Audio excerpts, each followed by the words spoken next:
Okay, so the power of attorney is initialed on the first page, and towards the middle, there's a signature block for the seller, the witness, that will get notarized as well. That's correct.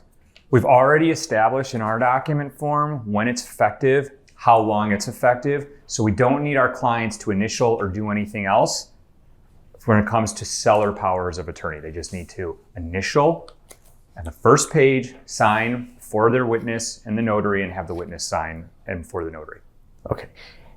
After the closing is finished, it will get funded. And so tell us about the wire instruction form. Right, so one of the nice conveniences of a modern day closing is that the seller doesn't need to grab a check, go to their bank and deposit it.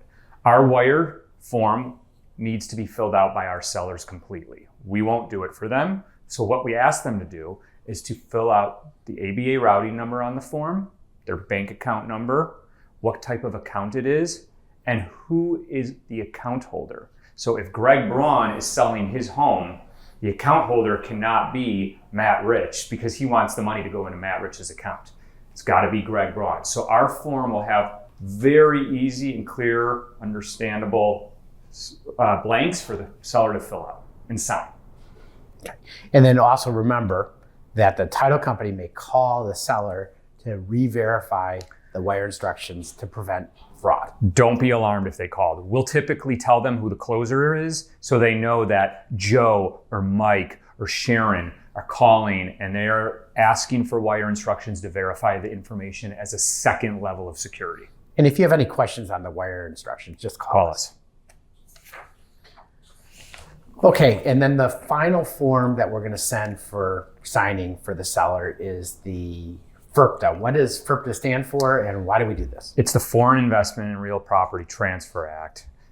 It prevents, what it requires is that the buyer actually be responsible for making sure capital gains taxes of the seller be paid at the closing if the seller is a foreign entity or a foreign person who doesn't pay taxes here. So the government is asking the buyer to be the policeman for the taxes. That's exactly right. It's onerous and it can be scary, but if we get the right documentation at closing, nobody needs to worry about anything. And as a seller, 9 out of 10, even 9.9 out of 10 times, our sellers are legal residents of the United States and are able to fill out this document and no withholding is required. They simply put the last 4 of their social down, they put their name and they sign it.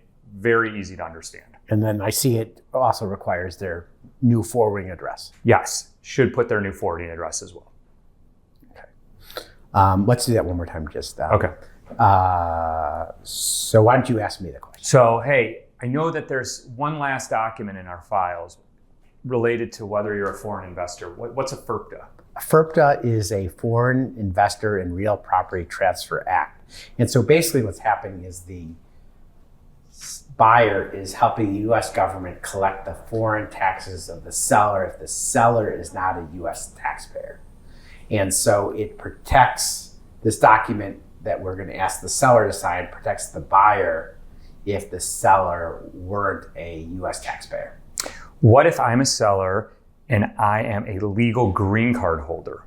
As long as you're a taxpayer and have a social security number, you're able to sign the FIRPTA form. So we will go over that kind of thing in our attorney review letter and flag if it's a problem, and it won't get to the closing table. We'll take care of it well ahead of time within the first 5 days of signing a contract. Great.